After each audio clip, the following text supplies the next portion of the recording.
So 2 guys in wheelchairs on their off-road hand cycles stuck in the middle of the Poudre River, and the water was flowing over the top of the bike. You couldn't even see the bike anymore. It was completely gone. And I was like, this is the coolest thing ever.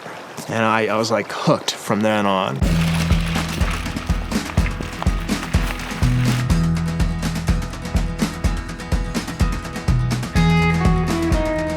The mission of the Adaptive Sports Center is pretty straightforward. We use high adventure activities to improve things like self-efficacy, self-confidence, access to the outdoors, independence.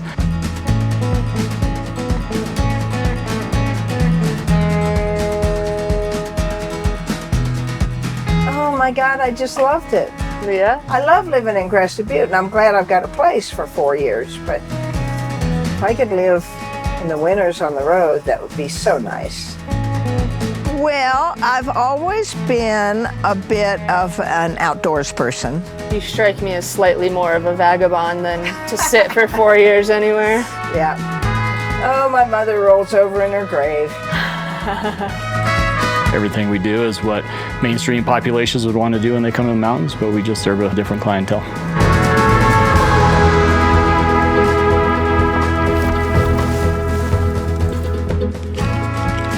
Here's the start of the trail over here. It's harder than I thought.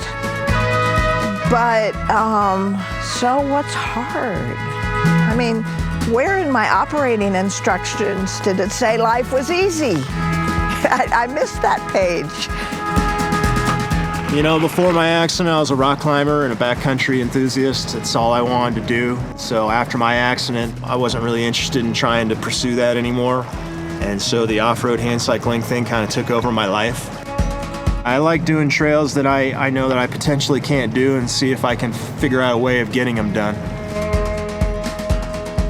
It's funny because one of the most common things I hear from people is, you lost your leg, how are you able to stay so positive and optimistic? And it's partially just being outdoors, but it's partially just knowing that there's people there to help you through any of that. When you go out and do something that you didn't think you could, or something that's extra challenging, and you have a success or a failure, but in a really cool way, there's a lot of takeaways from that. Up we go. Each little hill is a mountain. I've always been pretty much a positive person. I've always been, you know, a go for it type person. Nothing is going to change my having one leg. So I choose to be happy and joyful and figure it out, and, you know, so it's hard. There's a lot to think about because I have to think about where each of these crutches go and where my leg goes, and then where my prosthesis goes. I can't just randomly wander. We offer about 21 different types of outdoor adventure activities. Everything from skiing to mountain biking to river-based, rock climbing, ice climbing, Nordic skiing.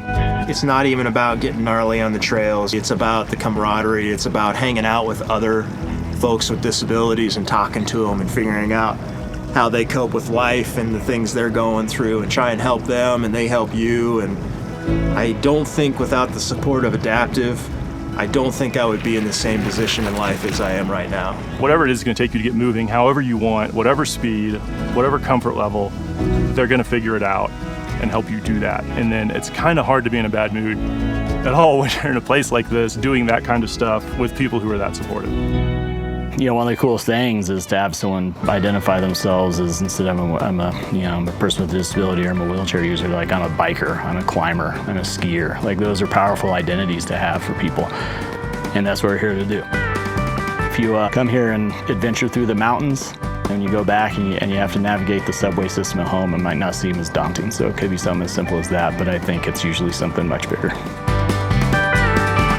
Tallie, did you ever do the whole Ruby range? I did. We did 8 peaks in one day.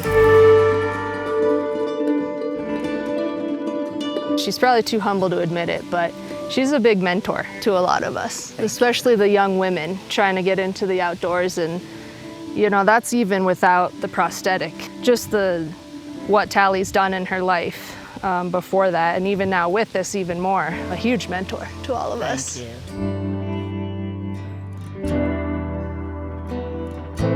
getting out into nature, into the peace and quiet, and just sitting somewhere where the only noise you're going to hear is the leaves rustling and maybe some animals and the occasional hiker is just, it's so good for the soul. I feel the love of the outdoors. I feel accepted. I feel part of nature. I don't feel like I have to do anything to prove myself. It's just, I'm part of it. It's a very loving feeling that I get from trees and mountains and rivers and everything.